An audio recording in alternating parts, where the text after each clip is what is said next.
Samantala, nasunog ang ilang bahay sa Almeda Street sa Pateros ngayong gabi.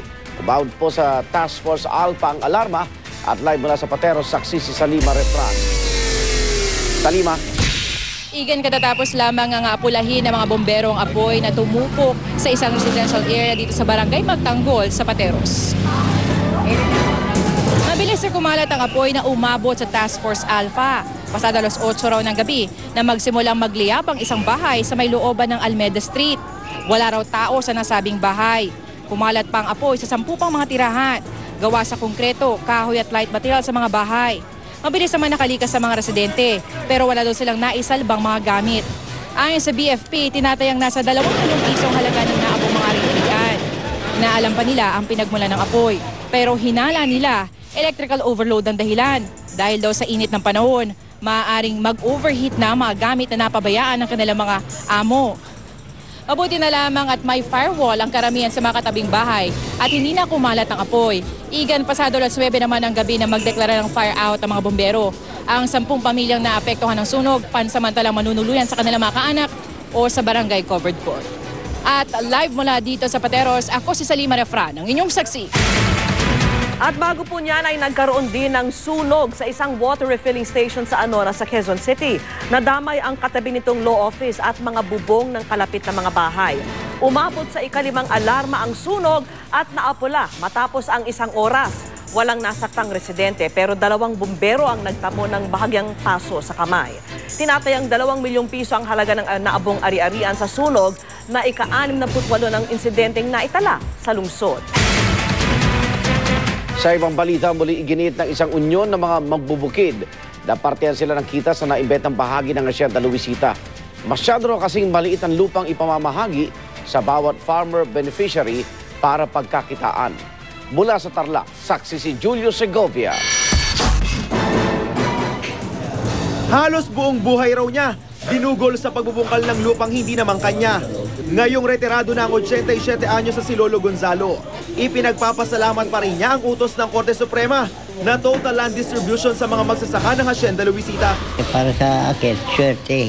Sapagkat buhay pa akong naabutan ko yung lupa. Ganun lang ngayon. Pero hindi na ako makapagsaka. Yan na lang ang isis ko. Pero ang mga kasabayang magsasaka ni Lolo Gonzalo sa Hacienda, gaya ng mga magulang ni Lucila Bartolo, hindi na nasilayan ang araw na ito matapos kapwa yumao dahil sa sakit. Pero konsuelo na rin daw kahit papano na di na uwi sa wala ang pagkipaglaban nila.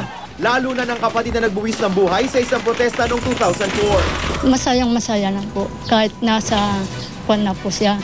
Kahit namatay na po siya, yan na po talagang pinapangarap niya na makuha yung karapatan namin. Matagal na panahon man ang hinintay ng mga magsasaka para mapasakamay nila ang lupa ng Hacienda Luisita.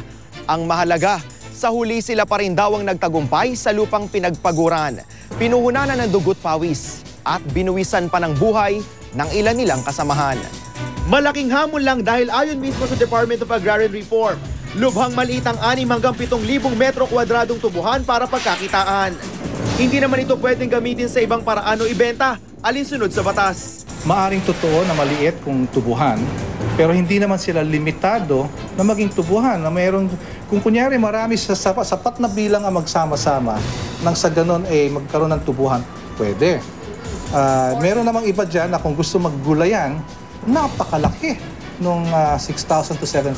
No? Mahigit 4,000 o 300 hektarya na lang kasi ang natira sa Hacienda matapos ibenta ang bahagi nito. Bukod dyan, ibabawas pa ang lupang sakop ng irigasyon at kalsada. Kaya muling iginiit ng United Luisita Workers Union o ULWU, partehan sila ng kita sa naibenta ng lupa. Matagal naman na nakinabang yung pamilyang kawang ko. Dapat kami naman ang makinabang ngayon. Wala pang tugon sa partikular na isyong ito ang pamilya Cojuangco. Pero ang desisyon ng korte, susundin daw, ayon kay Presidential Sister Viela Aquino D. Whatever the decision is, the family is ready to abide. And actually, I'm glad it's over. There's nothing we can do anyway, diba? So whatever the court has decided, we will abide. Pinanindigan naman ni Chief Justice Renato Corona ang desisyon ng Korte Suprema sa Hacienda Luisita. Ginawa lang daw nila kung ano ang tama at patas. Ako si Julio Segovia, ang inyong saksi. Samantala, bumaba na ang level ng tubig sa ilang dam sa Luzon dahil sa init ng panahon. Pero pagtitiyak ng Pag-asa, walang dapat ipangamba dahil hindi naman daw maapektuhan ang supply ng kuryente at tubig. Saksi si Haji Rieta. Sa sobrang init ng panahon, natutuyo na raw ang Magat River na dumadaloy papuntang Magat Dam sa bahagi ng Cavvizcara sa Ramon Isabela. Bahagyan na nga bumaba ang level ng tubig sa dam, kaya ang magsasakang umaasa rito nangangamba na. Mahigpit na ring minomonitor ang San Roque Dam sa norte na ang level ng tubig ay bumaba na rin ngayong tag-init, bagamat inaasahang mapunan nito ng Buklaw at Binga Dam. Sinadya naman ng aming news team ang Lamesa Dam bandang alas 4 ng hapon kanina. Ang Lamesa Dam ang nagsusupply ng tubig sa Metro Manila. At kanina nga, napag-alaman kong bahagya na rin bumaba ang water level dito. Well, itong dams natin, talaga pong nababawasan talaga yung tubig nito tuwing matatag-araw. Pero dahil nga taon-taon naman meron tayong tagtuyo, pinaghahandaan po yan. Ayon sa Pag-asa, wala raw dapat ipangamba sa posibleng pagkakaroon ng problema sa supply ng kuryente mula sa dam, supply ng tubig para sa mga paraning sa bukirin at tubig na ginagamit sa ating mga bahay. Ang mga dams natin above the normal. So kaya niyang i-maintain na yung mga level na yon, yung tatawag nating critical, hindi niya maaabot yun hanggang sa dumating itong tag-ulan. Gayunman sa dalawang magkasunod na araw, pumalo na sa 36.2 degrees Celsius ang temperatura sa Metro Manila. Di na lalayo sa temperaturang naitala sa Nueva Ecija, ang pinakamataas ngayong araw. Pero pagpapanatag ng ating Weather Bureau, malayo pa raw ito sa tinatawag na heat wave na idinedeklara lang kung 3 araw o higit pang mas mataas ng 2 degrees Celsius ang init sa average temperature sa bansa. Ako si Haji Rieta, ang inyong saksi. Paalinsangan din ang panahon kahit gabi na. Kaya naman ang ilan nating kababayan, hirap daw dapuan ng antok. Saksi si Ivan Mayrina. Naabutan naming natutulog na nakaupo ang mamang ito sa gilid ng kalsada sa Nia Road alas 10 ngayong gabi. Sabi ng manugang niya. Biyanan mo ba? Opo.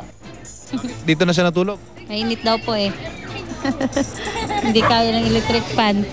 Ang ilang residente rito hirap daw dapuan ng antok dahil kahit malalim ng gabi ay heto sila't pinagpapawisan pa rin. Ito, nakauban ako. Naliligo pa nga ako sa pawis eh. Kahit sa loob ng bahay, mainit eh. Nakakatulog pa ba kayo? Medyo nakakatulog din kahit pag madaling araw lang. Ang aling ito kahit nasa labasan ng bahay wala pa rin tigil sa kapapaypay. Ngayon talaga ang napakainit. Dati hindi naman ganito eh. Tuwing araw pinakanararanasan ang epekto ng ridge of high pressure na dahilan kung bakit halos araw-araw ay may bago na itatalang hottest day ang Pag-asa. Tuwing araw kasi mabilis na na-absorb ng lupa ang init ng araw. Pero karaniwang lumalabig ang panahon tuwing gabi kasi mabilis din sumingaw ang init mula sa lupa. Dahil dito malamig na hangin ang nararamdaman ng tao. Pero dahil higit sa karaniwan ng init tuwing summer, mas nagiging mabagal daw ang pagsingaw ng init ng lupa. Kaya naman kahit madilim na, ay mainit na hangin pa rin ang nararamdaman. Yung landmass naging mainit during the time of the day. Sa gabi, sila naman yung mag-i-emit. At pag nag-emit po ito ng outgoing long-wave radiation at nagkataon na meron po tayong clouds or maraming clouds during nighttime, natatrap po itong outgoing long-wave radiation at nagbabounce din ito pabalik dito sa surface of the earth, yung sa kalupaan. Ngayong buwan ng Abril, 2 beses na itala ang 30.7 degrees Celsius sa temperatura ng alas 8 ng gabi noong April 16 at 24. Katumbas ito ng temperatura sa kalagitnaan ng araw sa ibang mga buwan ng taon, lalo na tuwing tag-ulan at bare months. Sa mga napeperwisyo ng init, araw man o gabi, ayon sa Pag-asa, konting tiis pa raw dahil magpapatuloy pang ganitong panahon sa mga susunod na linggo. Ako si Ivan Mayrina, ang inyong saksi. Saksihan mamaya. Foreign diplomat inaresta matapos ireklamo ng panggagahasa. Isang baka sa California sa Amerika natuklasang may mad cow disease. Masayang pagdiriwang sa pista sa barangay Bagong Ilog sa Pasig, tampok sa barangay Saksi. Huwag bibitiw! Sama-sama pa rin tayo magiging saksi!